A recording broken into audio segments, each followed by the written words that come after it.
தப்பா நினைக்காதீங்க. அவங்க ஆட்சியில அவங்க கட்சிக்காரங்களுக்கு தான் வேலை கொடுப்பேன்னு சொல்றாங்க. உங்க ஆட்சியில உங்க கட்சிக்காரங்களுக்கு தான் வேலை கொடுப்பேன்னு சொல்றீங்க.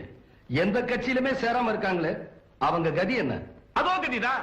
காட்டை வித்து வீட்டை வித்து கால் வைத்து கஞ்சியை குடிச்சு கஷ்டப்பட்டு பிள்ளைங்களை படிக்க வைக்கிறாங்களே, அவங்கள பத்தி நீங்க நினைச்சு பாத்திருக்கீங்களா சார்? ஒரு பைசா சம்பாதிக்க வக்கு இல்லாம தண்டச்சோட சாப்பிட்டு ஊரை சுத்துறியே, நீ எல்லாம் ஒரு ஆம்பளை. இப்படி சாட்டையால அடிச்ச மாதிரி அவமான வார்த்தைகள் எல்லாம் கேட்டு கேட்டு நடப்படாம அலையறாங்களே நம்ம நாட்டு படிச்ச இளைஞர்கள், அவங்கள பத்தியாவது நீங்க நினைச்சு பாத்தீங்களா சார்? நான் ஏன்டா அவங்கள பத்தி நினைக்கணும்? இவ்வளவு சொல்லியும் கொஞ்சம் கூட இறக்கம் இல்லாம பேசுறீங்களே.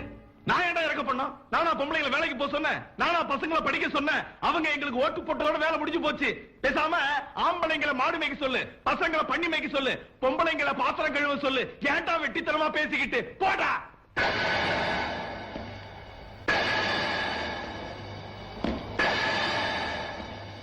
ஓட்டு போட்ட ஜனங்களே கேவலமா பேசுறியா?